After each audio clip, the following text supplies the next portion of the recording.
Hi, good evening. Um, I'd like to begin first by explaining the topic. So when I was asked to attend this conference, the topic that I gave was how to design a Mahabharata for children. Um, what I decided then later is to, as you will see later in the slides, I would like to show how the same story is told differently for two different groups of people. How do you tell it for adults and how do you tell it to children? So that's what I will share. But before I go on that journey, um, before I go on that journey, first let's define the word myth. There's a 19th century definition of it and there's a 21st century definition of it, and you're free to choose whichever one you like. So uh, in the 19th century, people thought in very binary terms. So those were the days when the world was controlled by empires and kingdoms. You did not have nation states, republics, democracies. It was a very different world. So whatever the king said was true. Whatever the king said is not true becomes false. And therefore the world was divided into truth and falsehood. And yeah, thank you so much. Yeah. And therefore the world was divided into this very simple division of truth and falsehood. In the 21st century, we realize that life is not so simple. There is no one king, one emperor who decides what is the truth, and everybody has a different truth. And so today, the idea of truth is very nuanced. In fact, people will say the word truth is a religious term, should not be kept in the scientific space. The word is knowledge. The more information you have, the more data you have, your knowledge keeps expanding. And truth is static. So you are looking at something which is dynamic and evolving. And so this is how I define these words. A fact is everyone's truth. Fiction is no one's truth. Myth is someone's truth.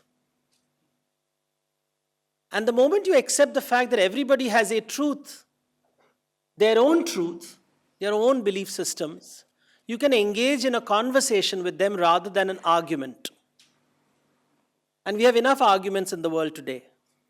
If you want to argue, please attend the Arnab show on television. But if you want to have a conversation and understand how the world functions, what you need to understand is the other person's truth. And when you study mythology, you really understand what the world is all about. How do people think differently? And the world is not one. The global village cannot have one story. Let me give you an example. How many of you all believe in equality? Okay. How many of you all believe in diversity? They are the opposites of each other. An equal society will drift towards homogeneity and destroy heterogeneity and therefore destroy diversity. The moment you talk of equality, you will move very unknowingly towards homogeneity. The moment you talk of diversity, you will want to be different. I am not you. I am different from you. My needs are different from you. My wants are different from you. My strengths are different. My weaknesses are different. My opportunities are different. My threats are different.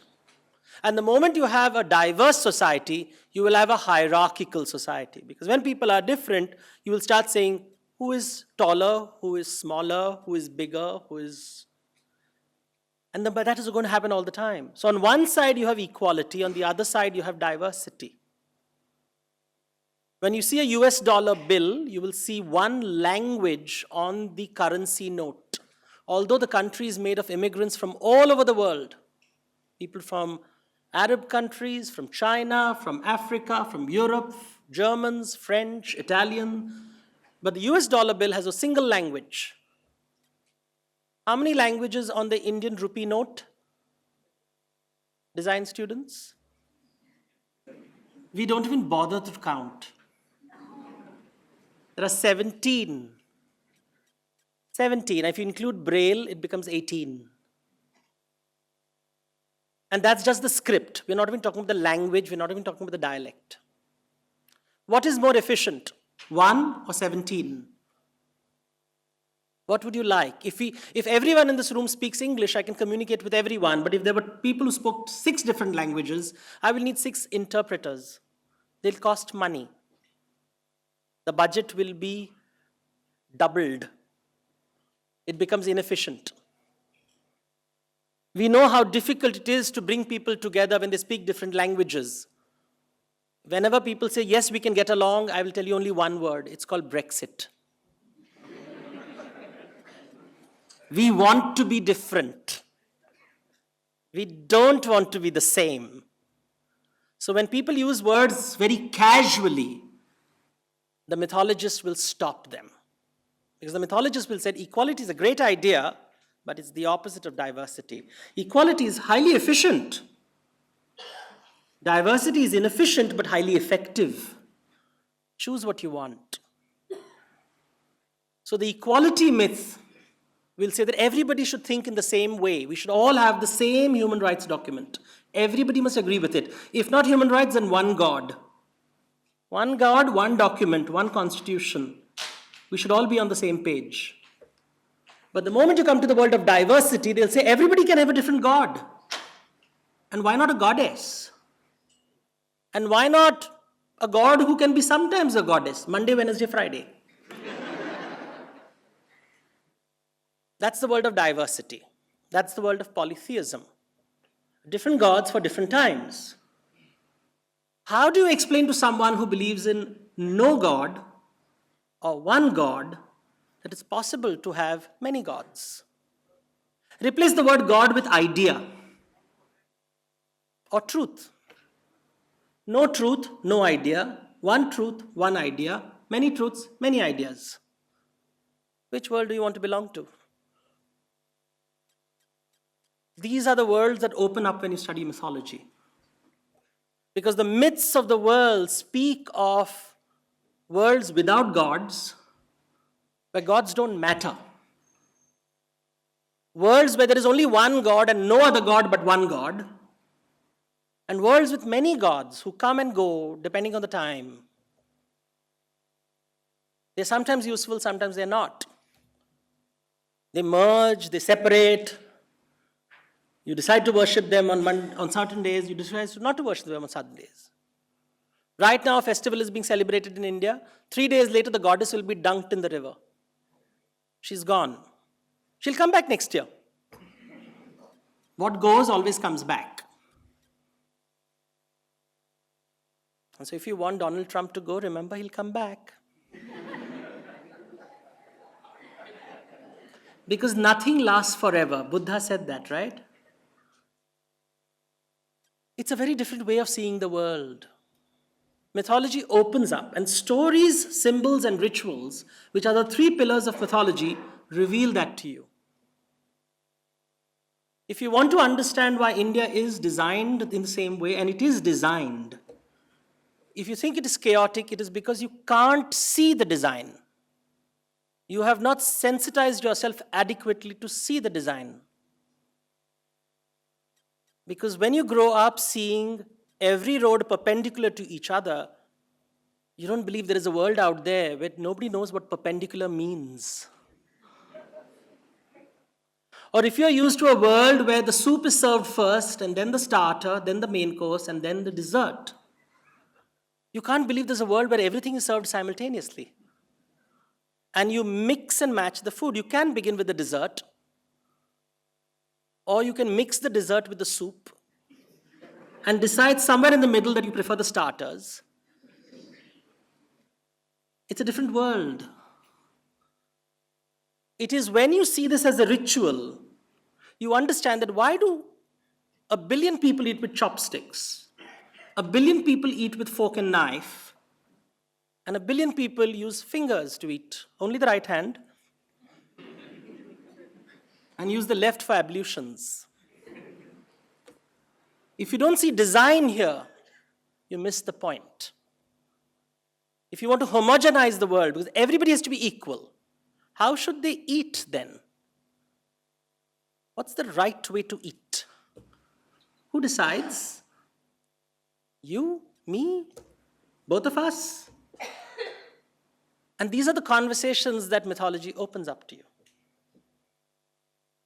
I have focused, of course, on Indian mythology because when I said to my publisher that I want to write a book on Greek mythology, he said after 20 books. So I wrote 20 books on Hindu mythology and finally published my book on Greek mythology.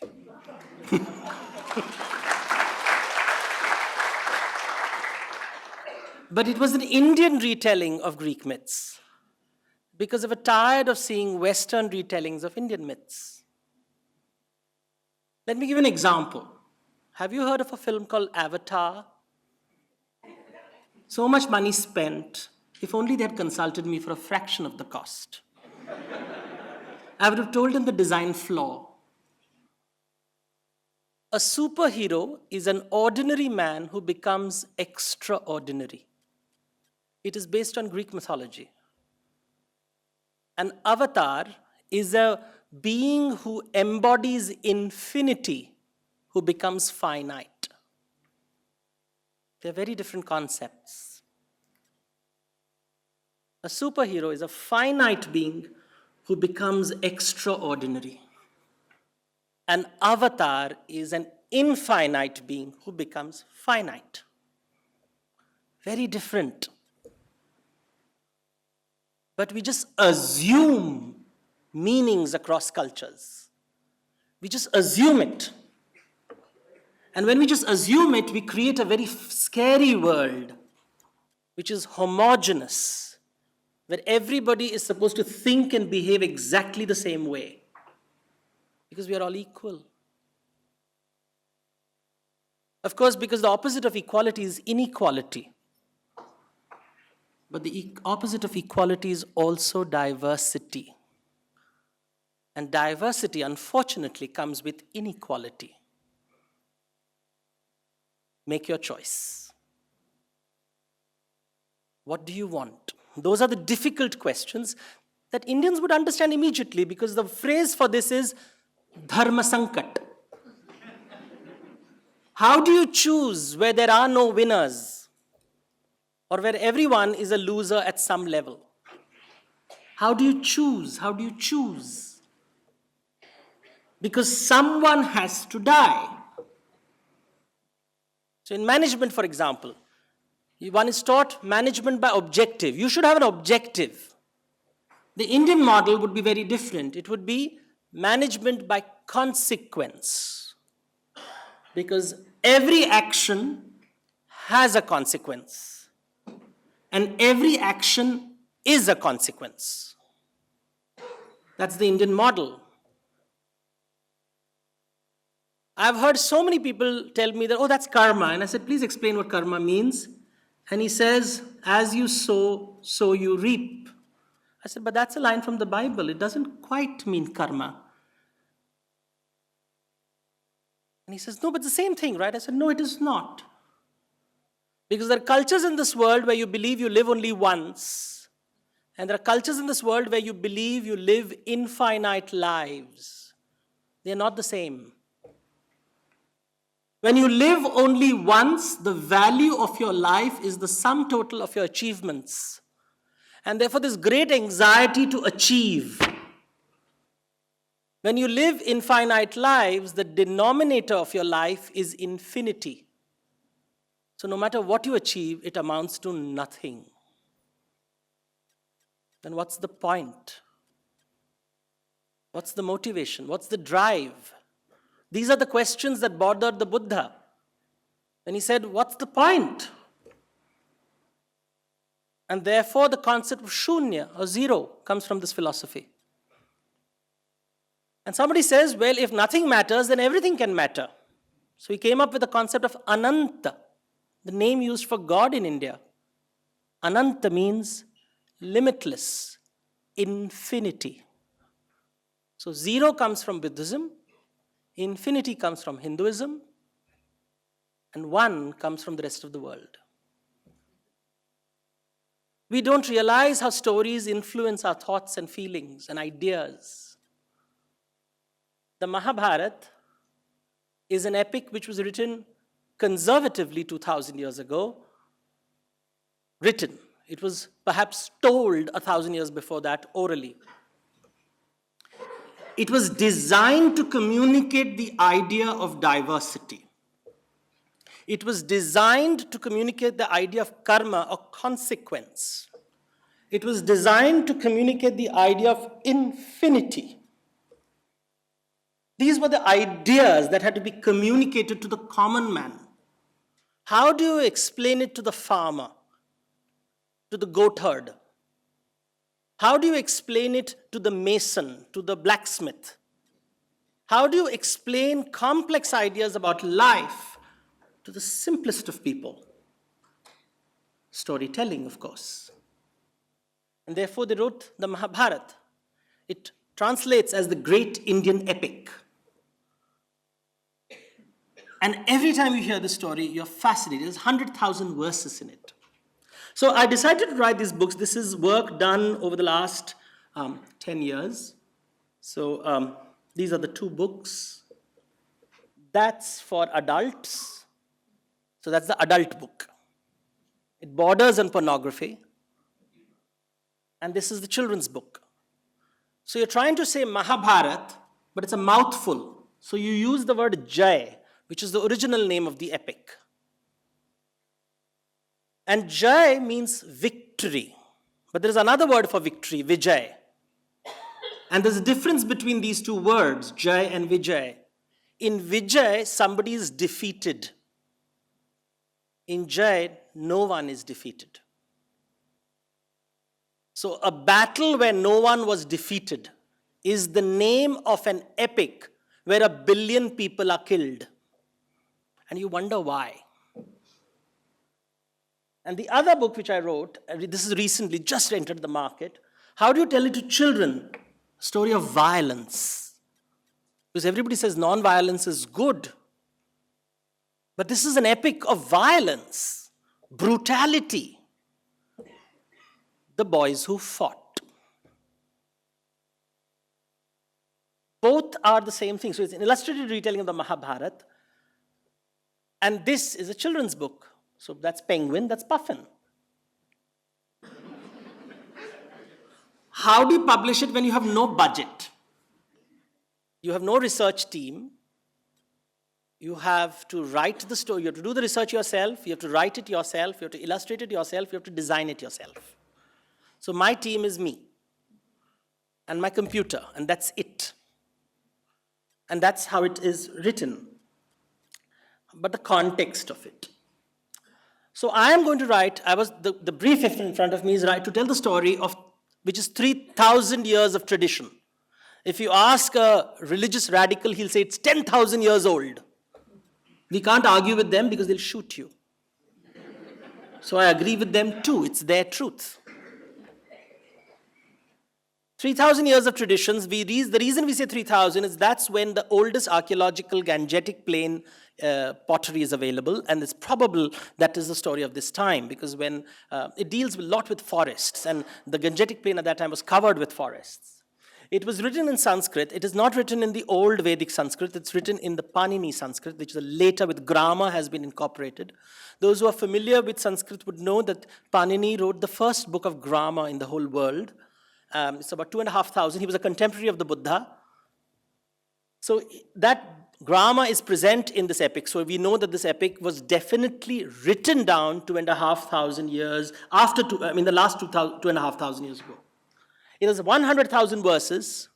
There are 200 versions of it, maybe more. And I'm talking about 200 written Sanskrit versions. I'm not talking about regional languages. I'm talking about Sanskrit versions. In 8 different scripts. So in 1916, the British, when they discovered it, in 1916, the Bhandarkar Oriental Research Institute collected these manuscripts. Over 300 manuscripts in 8 different scripts. There are different recensions. There's a northern recension, there's a southern recension. They translated it to create a critical edition. It took 50 years to create this critical edition. The critical edition was published in Pune in 1966. So Mr. Sugandh was the head of the project. It was a massive project. But that's just one of the written texts. The common people, the most people, have never read it. It's 100,000 words and it's quite boring. Because 100,000 basically, and it has 18 chapters. The first chapter is half the book. And the last 6 chapters are like 1% of the book. So it's not equally divided. Then there are regional Mahabharats in different languages. So there is a Sarala Das Mahabharata written in Odia in the 13th century with very different stories. You don't know whether this was an offshoot of the original or a parallel story. You don't know. You don't know where to find out. There is folk tales on the Mahabharata. Many, many folk tales that everybody is convinced is history. There are performances on the Mahabharata. There is Pandav Nritya, there is Therukuttu, different performances with stories of their own, built into the character, the plot changes dramatically.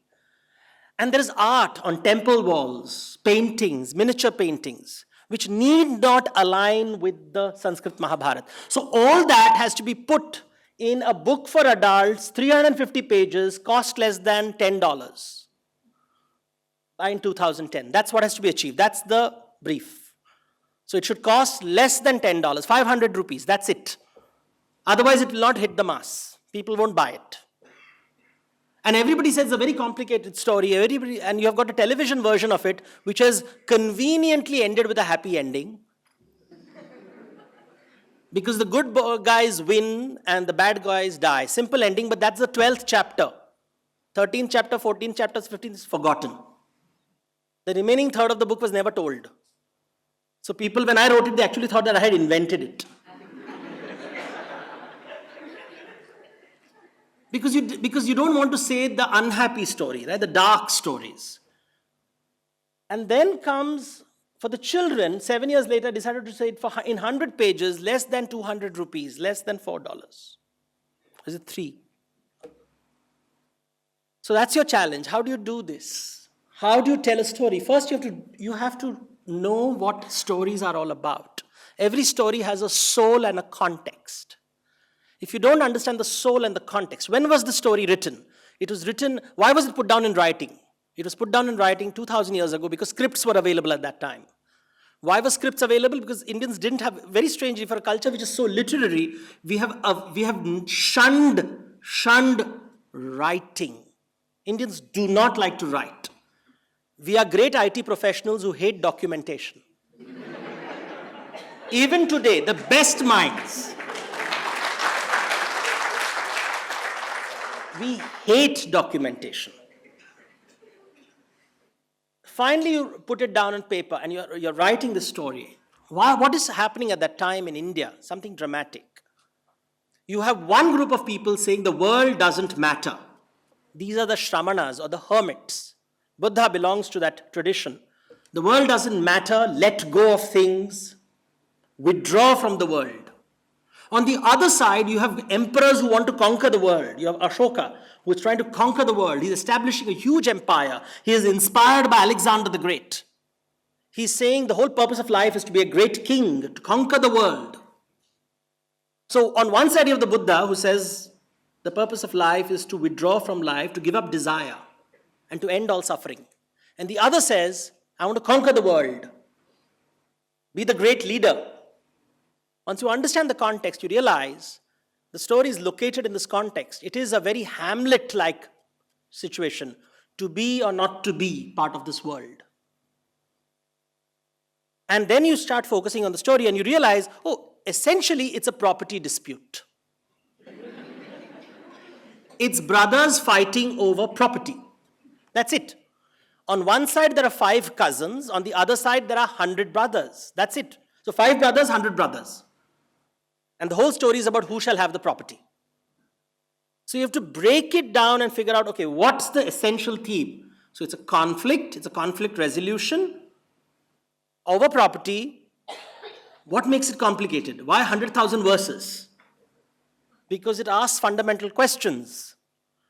What is the definition of property? How is it different from territory? Animals have territory, humans have property.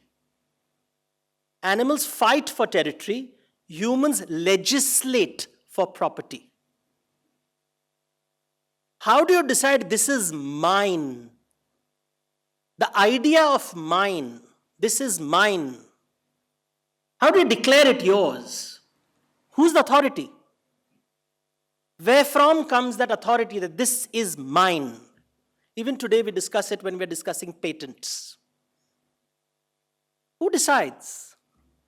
It's my property, it's my water, it's my land. Who said it?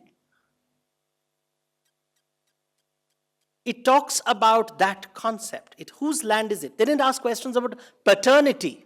Who is the father? How should property be transmitted from father to son? Why? Why not mother to daughter? How do you decide he's your son? How do you know? Is a son someone who is born of your body or the child of the woman you marry? Or just someone you raise as your child? How do you define what is paternity? What is family? Aren't these questions being raised even today? What is a family? How do you define a family? You have stories of single mothers, single fathers, all in the Mahabharata. You have stories of men who become women, and people are wondering, should they be called men or women? All these stories in the Mahabharata. It's asking the fundamental questions. What is gender? What is identity? What is property? What is inheritance? What is paternity? What is right? What is wrong? What is appropriate? Who should get how much share? If 5 men share a wife, how do they divide her? If 5 men share one wife, how do they divide her? And if 5 women share a husband, how is he divided? What is appropriate division? Does her favorites matter? Does his favorites matter? Is it okay to love one more than the other? These are the questions that are being raised in the Mahabharata. All that for the price of 500 rupees.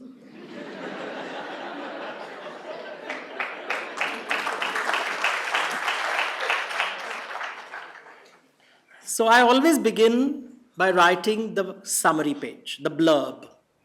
My whole life revolves around writing a blurb. As you can see, I was trained in marketing.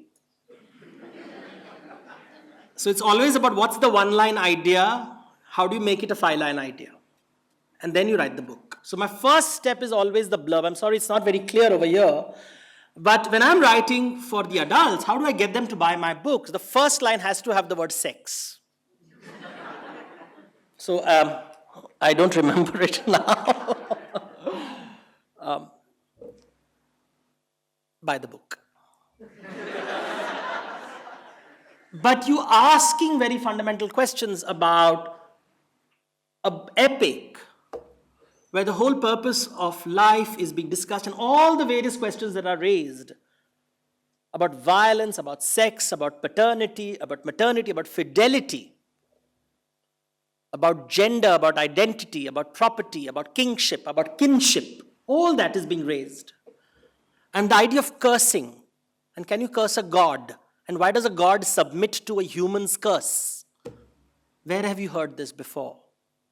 Where humans can curse a god, the avatar will be cursed, and the avatar will submit to that curse. Because karma is greater than God. How do you explain these ideas? For children, of course, you say, in the forest, might is right. In civilization, might should take care of the meek. That is civilization. Simple definition. In the jungle, the might dominate the weak. The strong will dominate the weak. But in a civilized society, the strong should take care of the weak. That sounds simple, but we all know how difficult it is, right? When you have to get into that crowded bus, you are not going to tell the weak person, please go in front. But that's civilized conduct. That's appropriate conduct. And that's how you define. You ask, so how do you simplify it? How do you break it down? Or once the content is ready. So first I clarify the context in my head, then I understand the content. Without this, and this could take months for me, I will not write a book unless my blurb is in place. It clarifies to me who's my audience. It clarifies to me what I'm trying to tell them. What is the emotion I want to evoke in them? Not the idea, but the emotion. That is the most important thing. At the end of this book, should I fill them with awe or joy or relief? I'm not interested in information. Although I use information as a vehicle, it's the emotion that matters the most. Then comes the structure of the book, the content, the table of content. I spend, again, a lot of time on this. Over there, 18 chapters, because the book is 18. And 18 is a significant number in India. You'll find all the epics written in the Mahabharata, for example. There are 18 chapters. The war is fought over 18 days. It involves 18 armies. And you wonder, what does it mean? Why 18 is important? And the Bhagavad Gita, which is located, which is a very holy text in India, is part of the Mahabharata, and it has also 18 chapters. And of course, you speculate because no answer is given. And the human body is described as Navadvarapura, the kingdom with nine doors. Now figure out what are the doors in your body. Both men and women have to have it. Women have extras. So now the imagination works. And a relationship in life is between two humans. So 2 9-door kingdoms. 9 plus 9, 18. So these are about relationships. So 18 is a clue, a code for relationships. Any relationship is between 9 doors, 9 doors. What is allowed and what is not allowed. Where you shall enter and where you shall not enter.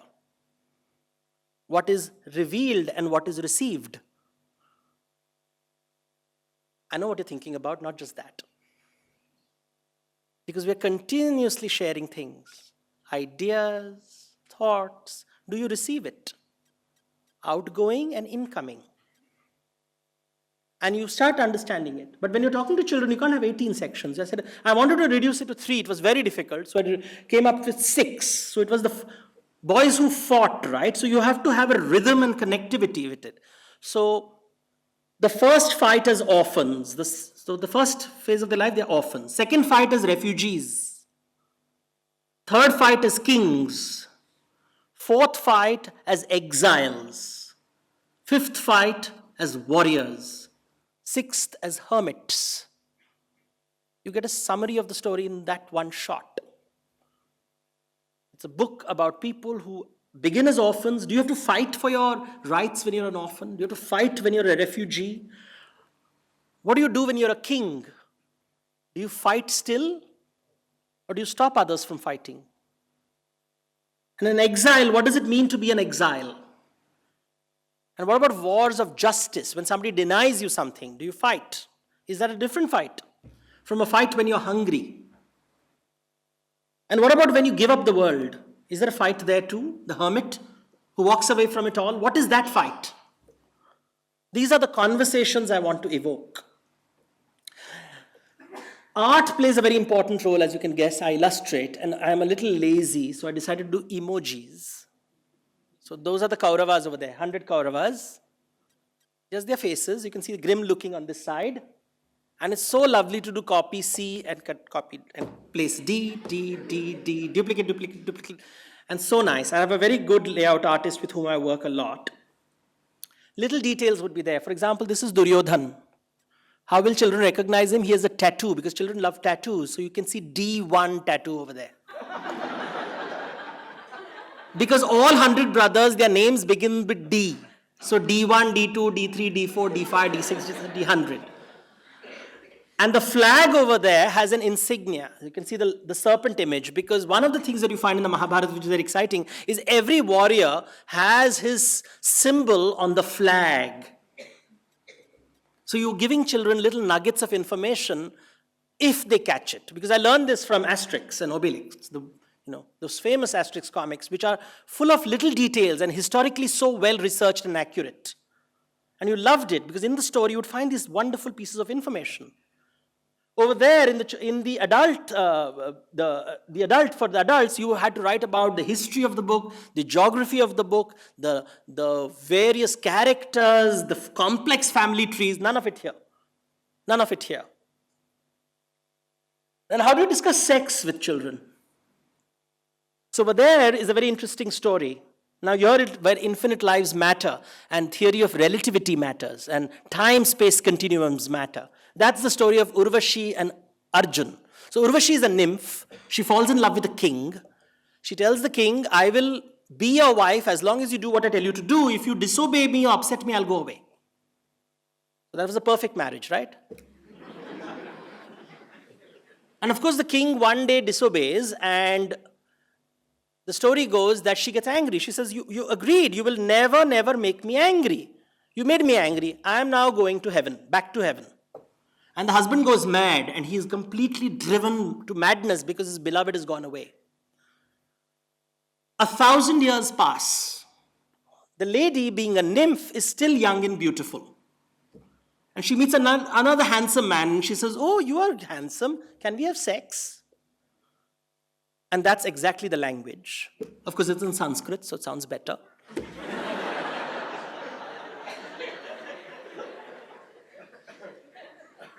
But this young warrior says, I can't. It's against my values. And she looks at him and says, having sex is against your values? He says, well, not having sex. I have lots of wives. But the problem is, you are my great-great-great-great-great-great-great-great-great-great-grandmother. She says, do I look like a grandmother to you? Rules that apply to humans don't apply to the nymphs. Your truth is your truth, my truth is my truth. Don't impose your truth on me. Just because you live 100 years and I live 1,000 years, we are very different. So, come along. And he says, sorry, I will not break my values. I believe in my values. He said, you're not fit to be a man. Off with it. So he becomes a eunuch. Because he said no to a woman. Can you imagine telling the story in India? This is the Mahabharata, 2,000 years ago. We are a conservative traditional society. Imagine a grandmother telling this tale to the grandson. Never let her, don't say no to a woman. Especially if she's in the kitchen. You can't, right? So this story is obviously edited out. So I have to put it, of course, again, carefully structure the language so that I don't get lynched by a mob. I can't tell that story to children. Not yet. But I want them to be familiar with ideas of sex and sexuality. I want them to be aware of people who are transgender. So over here, I have a transgender character called Shikhandi. She's a female to male transgender, because of whom the Pandavas win a war. A war which is on stalemate is won only because they take the help of a woman who becomes a man. Because people can't decide if she's man or a woman. And so you'll see, how do you show it? You show someone looks like a woman, so long hair, string of pearls, sari, but mustache. I don't want the child not to be familiar with it. Now, nobody will block this because Shikhandi is an important character in mythology. So there is Shikhandi. So I am discussing sex, but I can't discuss something as very volatile as the relationship of Urvashi and Arjun. That's too volatile, especially the way I would like to tell it. And therefore, you have to pick and choose, decide what you want to say. How do you talk about violence? Over here, the teacher, now in India they'll say teachers have to be worshipped. Here the teacher's head is being cut off. because he's not, and that's a disturbing idea. There it is, the teacher's head is being chopped off. And it's an even more thing, it's Brahminicide, it's the killing of a Brahmin. So it's a very big event in the Mahabharata. And it is a complex story because he's told, the elephant over there that you see, is everybody is told, the teacher is told that his son Ashwathama is killed. But, or maybe it's the elephant. We are not sure. And the king said, and the Ashwathama hears, my son, my son, my son. He doesn't hear the elephant part and stops fighting. And the moment he stops fighting, they chop his head off. Same thing has to be told to children. You remove the violence. You show the sword. You show the elephant. You show blood splatter a little bit, but no heads, no cutting of heads. And you show the flag which is broken over here. I'm sorry, it's not the clearest of images. How do you talk of philosophy? How do you share philosophy? The Gita. That's Gita, 18 chapters, 700 verses, all in complicated Sanskrit. Nobody can figure out what it means because there are as many versions and as many retellings of it. And the same thing has to be told in 2 pages to children. How do you tell that to child? How do you explain what is Karma Yoga? What is Jnana Yoga? These are complex ideas. How do you say it in one line? Just one line, and that's the challenge. How do you say it in one line? Karma Yoga is about singing a song. Bhakti Yoga is about enjoying the music and feeling good about it. Jnana Yoga is about understanding the lyrics. When you understand the lyrics, that's Jnana Yoga.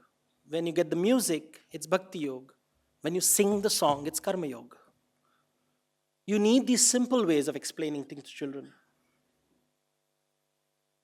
How do you explain dharma? There is the great jungle law, Matsya Nyaya. The mighty shall eat the meek. And when humans behave like that, it is adharma. When humans reject it, it is dharma. When the mighty decide to take care of the meek, it is dharma. That is the meaning of the word. How do you explain it to children again? When you can fight for the meek without hating the mighty, you follow dharma. One sentence. But it requires, this is 20 years of hard work coming in one sentence. It also involves illustration, it involves flowcharts. One of the things I'd like to achieve, and I want to draw your attention, is I come from a management background, and therefore one of the things I wanted to achieve is mythology with bullet points. And trust me, the most successful thing about my book were the gray boxes with the bullet points. They're essentially footnotes. Nobody reads footnotes and endnotes. My book became popular because of the footnotes and endnotes. Simply because I made it bullet points. And also because I knew that most people love computers, and when you read computer manuals, they have these gray boxes everywhere. So the whole design was gray boxes. And I also knew that people have attention deficit disorder. So how do you write short? Little boxes there, little box there, little box there, little image there, scattered pieces of information. It allows your eye to move in different directions. It doesn't move like a novel. It just moves in left, right, center. How do you make it go counterclockwise and clockwise? So every page was designed taking all that into consideration. And that was the fun part of it. Which font do you use? Why do you use gray? Which boxes? And I used to have huge fights with my publishers because it was difficult. I said, I'm not going to explain it to you. I'll say it in Hindi. Itna paisa mein itna hi milega. That's all you will get for all this much money. And then finally, how do you need a conclusion? Because most of these stories don't have a conclusion. They continue forever. They are never-ending stories. And therefore, in the Jaya book, I had to talk about the framing structure. Indian stories are told, if you're familiar with the Arabian Nights structure, there's one story within which there's another story, within which there's another story, within which there are other stories. And the Mahabharata is told by many storytellers. One of the storytellers is telling the story when the snakes are being exterminated, the Sarpasatra. There is what is called today ethnic cleansing going on. And he stopped and told the story of the Mahabharata to end that ethnic cleansing. So if you see that image over there, there is a serpent dangling on top of the fire. Millions of serpents are being killed by this man who thinks, a snake has killed my father, therefore shall wipe out the entire race. And the storyteller over there next to him is a half-breed. He's half human and half serpent, telling a story and telling him that's not quite true. You know, if you go back to the story before this, and the chapter before this, and the chapter before this, you will realize you are the one who destroyed the houses of the serpents. Who is a victim today was a villain yesterday. Who is a victim today will be a villain tomorrow. Nothing lasts forever. Neither victimhood or villainy. It's a cycle. Every victim was a villain, every villain was a victim. Now that's the philosophy you want to capture. You can't explain this to a 10-year-old kid. What do you say? It's all about sharing.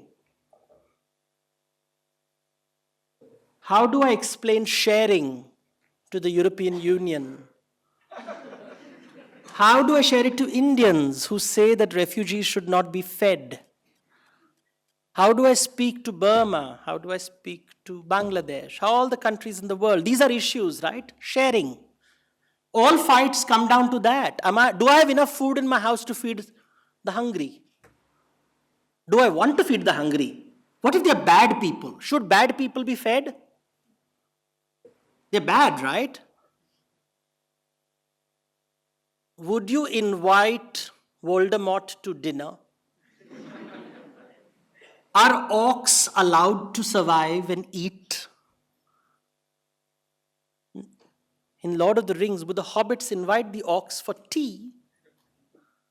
These are questions that are not asked. We have decided who the villains are and they should be wiped out. And that's a dangerous idea.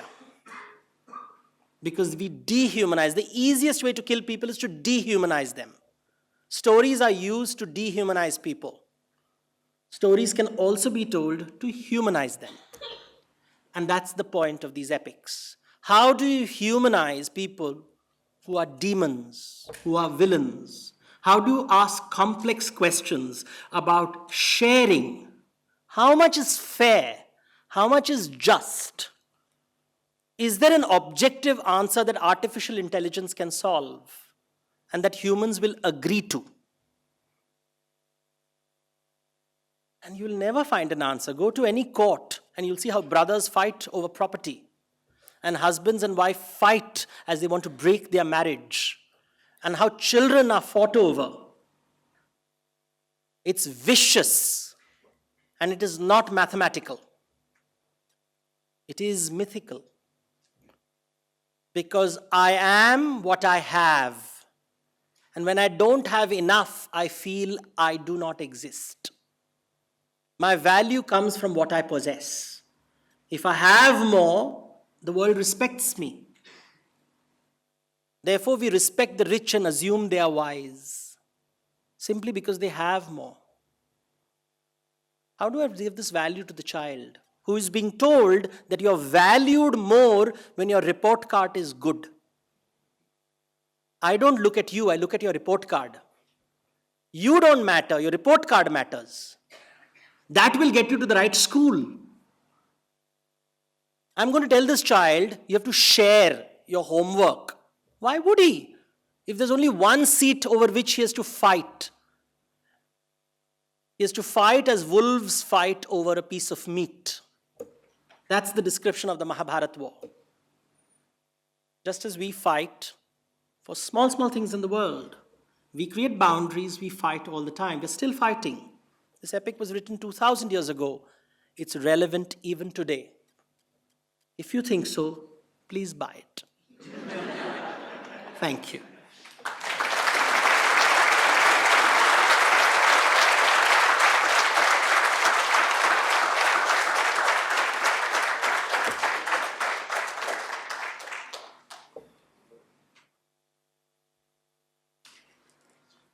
We have time for a few questions, yeah?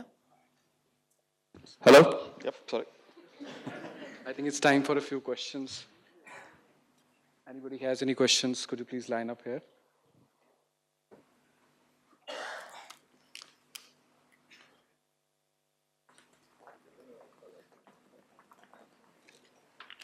Good evening, sir. Hi. I'm Ashwin from IIT Kanpur. Hi. Yeah, hi. So, So I've done my MDisk last year, and since then I've been doing nothing. I've been free, and I spend most of my time in IIT Kanpur as a guest. And so I had a lot of time to think about all of these, and that's exactly what I was doing. And so one way to understand these things is to experiment and to try it out onto yourself. And I had a group of, say, we were about 3 or 4 people, and we were trying to do that. And few things worked and few things didn't. Of course, it's very difficult to understand all of these things. So my question is, so we came up with a conclusion and an idea. What would happen if you connect all the brains in the world, and so as in you keep the information free to flow across one brain to another brain, essentially making all the information open.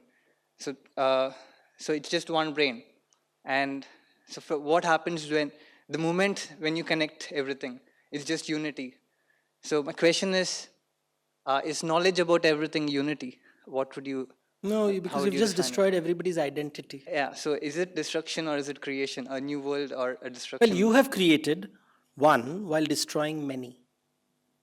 And are you the one or you're outside the one? Also, would you want to do it? So that's my question. Would you want to do it? Well, Because it's are going you to be asking my permission? collective decision, right? It's your choice, and if you're allowed to. I cannot do it. Just go to your alone. mother and says, I want your brain and I will merge it with your with You'll say dad's. yes. And if you achieve that, I think that should be your first experience. Thank you. Hello. Well, thank you for your presentation. And my name is Jose. You in the beginning you talked about Can't hear you. If you can speak into the mic, please. in the beginning you talked about the diversity and equality. Yes. So in this case, how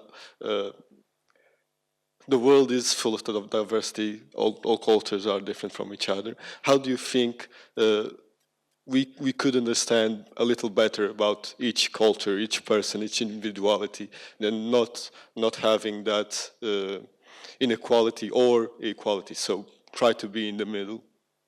That's what everybody's trying to do. I think step one is buy my books. But you see, this is the problem statement. What we don't understand is life feeds on life. Jivatsya jivo jivanam. It's a line which is told in the scriptures. Living creatures feed off living creatures. We are continuously eating living creatures. So other than plants, plants eat inorganic things. Some plants don't, but generally. And if you want to save, who will you save, the predator or the prey? Is the question you have to answer. Because if you save the predator, that means the prey has to die. Because the only way the predator can survive is if it eats the prey. If you save the prey, the predator will die because he'll die of starvation. Who will you save? This is a fundamental question. You can't save both. Somebody else has to die unless everybody starts feeding on inorganic things. And that's the question which I feel when I read many of the books on modern philosophies, humanist philosophies, I see a deep, limited understanding of the world. A philosopher doesn't understand biology. A biology student doesn't understand zoology. Zoology doesn't understand physics. Physics doesn't understand chemistry. Because we don't know enough, we are functioning from limited knowledge. And we have these grand images of happily ever after. And we never check that the neighboring culture does not have such stories. The neighbor doesn't tell those stories. And we don't ask, we are too quick to judge and say, those are stupid stories. Because my story is the correct story. And that happens all over the world. All over the world. I mean, I'm asked in every international conference I see, the first thing I see is the absence of curiosity and the popularity of judgment. Because everybody is judging. So I think the biggest thing is to open our eyes to the existence of infinite knowledge. Infinite, which means you will never capture it in a database. Because by definition is infinite. But the assumption that one day all the knowledge will be captured in a database Captured, look at the word is capture. It is coming from control. And science today is functioning on the notion of control. I study science in order to turn it into usable technology. Why do I need it? To control. Why do you need to control? Because the absence of control frightens me. The problem is your fear. That has to be handled. And these are fundamental philosophical ideas that I feel people have not understood enough. We're too eager to solve the problem without diagnosing, is there a real problem, or you're imagining a problem because as a solution provider, you feel you're great. We want to be great, so we see the whole world as problems so that we can solve it. Maybe there is no problem, or there are some problems, and there are some no problems. There are a combination of the two. These fundamental questions are not asked, and if asked, you're gagged. You're stupid. You're a fool. You're a radical. You're a fundamentalist. And you're gagged. In universities across the world, people are being gagged because you're not saying the politically correct thing. And these means conversations are being blocked. And when conversations are blocked, knowledge doesn't expand. How much will it expand? Infinite. I think this understanding has to still manifest itself. I think that's the answer. We have to figure out, how do you deal with infinity? I think that's the thing. If you think you're going to solve problems in your lifetime, remember your grandfather thought that too, and the father before him thought that too, and the father before that thought it too. And there are stone tablets where it is said the children don't listen to parents. And I'm sure now we'll put it in WhatsApp. Yeah, so. Thank you. Thank you. Hello, thank you very much for this session. I'm Sudeep Kumar. Years ago, I read this quote which said, a war does not talk about who was right, but it talks about who is left. Who is left? Yes. Yeah. And from my understanding of this quote, would Mahabharata would have been different if Kauravas would have won? Well, it would be a world where nobody has rights. Yes. And there would be someone who will fight them back. That will go on. This will never end. So our definition of right. See, if the Kauravas won, it means civilization has collapsed. Or it has. No, civilization has collapsed. There's no alternative. Okay. I'm giving a binary answer. Let's not get postmodern here. Okay. Yeah? When the mighty crush the meek, it is the end of civilization. Okay. Let's not call that an alternate civilization like alt facts. Okay. Yeah? Sure. Thank you. Good afternoon, Kaveh Bazargan, National University of Iran. Really inspired by your talk. Thank you very much. As you know, as you're studying mythology, we also have Shahnameh, which is the Book of King. My first name, Kaveh, is from that book. I wanted to bounce back on another keynote speech that we had, and the topic was happiness. So I wanted to know, what is your definition, given what you studied, of happiness within Mahabharata? And I want just to quote Einstein on a sentence and have your reaction on that, because we already had that with another speaker. So Einstein says that if you're looking for happiness, you should not be looking for happiness within objects or things or people, but you should be looking for happiness within meaning and objectives and purpose. I would be happy to have your say on that. Thank you. Well, the answer, I'll give you not one answer, but a diverse answer. When you're hungry, happiness is when you find food.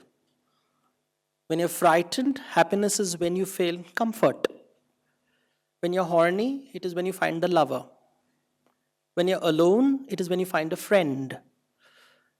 And when you feel meaningless, happiness is when you find meaning. Why should there be only one answer in a diverse world?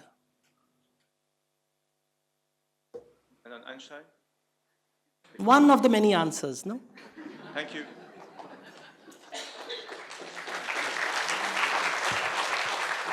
So, in your presentation, you regularly mentioned about being gagged and being this and being that.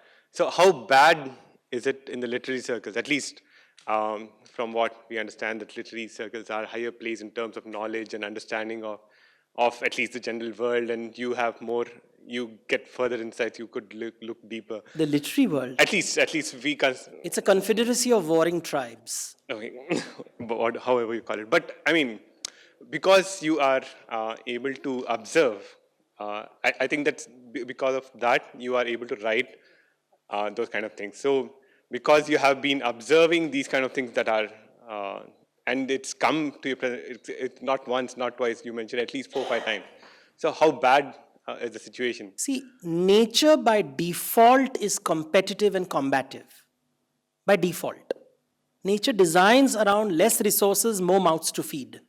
That's how it is designed. So every animal is competing to survive. The whole thing is about competition. That's your default design. But you also see within it, at least within species, collaboration. So you have competition and collaboration, competition and collaboration.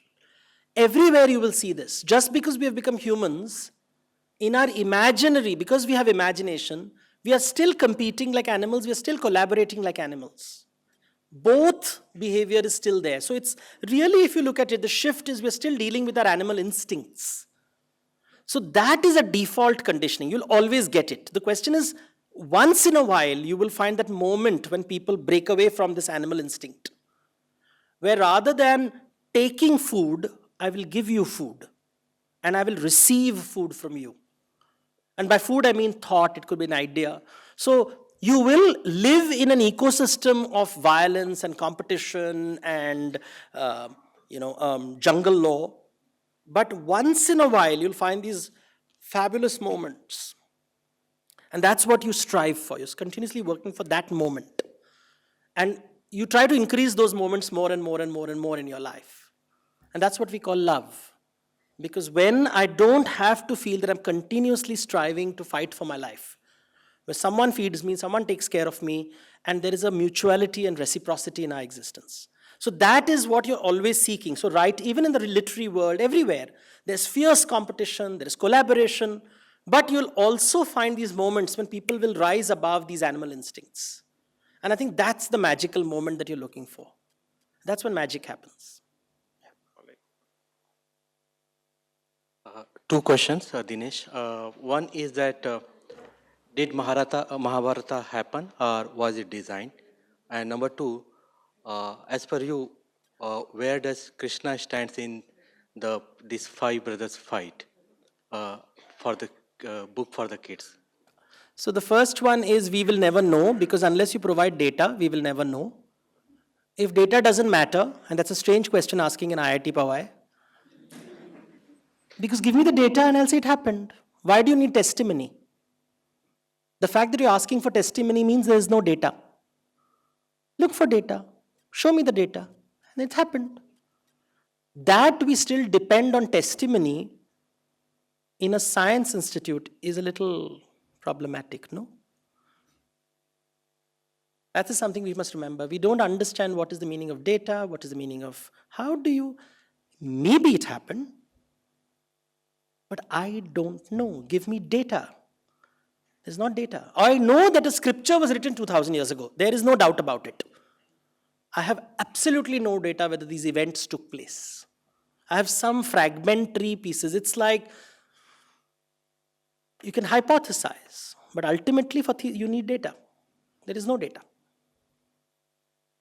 Now you decide. Does it matter or doesn't matter? It can change civilization. The absence of data doesn't mean it's not powerful. You ask any politician. You can twist the world without data very easily. Yeah? And that's the world of mythology, because it is about ideas and frameworks which do not depend on data. That's what imagination does. We construct canvases. Justice, equality, these are all conceptual realities. As conceptual reality is not measurable reality. It's a concept. Now, is it real or not real? Is infinity real? Can you prove the existence of infinity mathematically with a measuring instrument? Infinity, which solves so many problems. With the help of this concept, I solve so many problems. God is like infinity. Mahabharata is like infinity. It helps you solve problems. It helps you deal with, gives you frameworks. Why do you need it to be? Because your definition of real is narrow. How do you define reality? Is your experience real? How do you capture experience? You still don't have a database that can capture everything. It can only capture molecular structures. It just can't go beyond a point. How do you capture imagination? How do you capture imagination? I have to turn imagination into words and then capture it. That's lost in transmission. So it's a complex idea. Yeah. Second question, what role does he play? Again, what's my answer, you think? Thank you. Okay, I'm Sugandh from I teach in IIT Bombay. So my son told me about a very interesting incident he saw in TV. Apparently, he was watching Batman vs Superman. He was talking about Doomsday invading, and then Batman and Superman fighting along with Wonder Woman against him. And he believes that maybe Thor is the incarnation of, or he's the god of thunder or so, and probably Iron Man is the coolest savior on this planet. So I just want to ask you this question: that how do you think we can inspire? What medium can we use to inspire this generation of children with Eastern mythologies, about the Eastern mythologies and ancient wisdom which resides in this country? I think we should become good storytellers where people talk to people, not to screens. Nowadays, people go on dates and there are 4 people on the table. Like 2 people and 2 smart people. So, I'm talking about a relationship where there are only 2 people. Thank you. So I think storytelling, at the end of the day, I have met some of the richest and most powerful people, at least in India, if not the world. They're all looking for meaning. All that money and all that power, and they're completely scared when no one looks at them. Meaning, artha, purushartha, meaning. If you think having more money in your bank is going to give you meaning, not happening. If you think all the power in the world is going to give you meaning, not happening. And that fundamental thing, storytelling, helps us figure it out. And the more stories we hear, stories about our own lives, biographies, autobiographies, the difference between a biography and autobiography, how do I tell my story and how other people tell my story? All that reveals and opens your mind to possibilities. And I think that's the best thing to do. I strongly believe in the oral tradition. Although I'm a writer and I publish and I illustrate, I do believe in this one-to-one connection. I've seen the power of storytelling when I say it versus when people read it. And the worst thing is to have people who have read my book telling me things that I've never written. Yeah? So that's a very disturbing thing. It only means that the market is expanding. So that is, but one thing I know, that communication is the toughest thing in the world. You think you have explained, and you'll be shocked and horrified at what will come back at you. That's all right. Thank you. Well, we've seen a very nice demonstration of your storytelling today. Thank you. Thank you so much. Thank you. You talk about subjective truth. Each person has his own truth. Yes. So, and the Republic of India says, Satyamev Jayate, truth alone triumphs. So whose truth triumphs? Yeah, that's what Amir Khan forgot. Satya is a Sanskrit word. You have translated in English to mean truth, which is a terrible translation. Satya means infinite truth. Mithya means finite truth. So Jagat Mithya, Brahma Satyam. Everybody lives in a finite truth. Only the divine has access to the infinite. That's the meaning. That's a very different way of looking at the world. So when you say truth only triumphs, that's a different context. That's a wrong meaning of the Satyameva Jayate. And Jayate, not Vijayate. It's Jayate. There is no one defeated in that victory. When I discover infinite truth, I shall triumph over myself. That's the meaning of the word. But now to look at the translation. So beware of translations. Yeah? Thank you.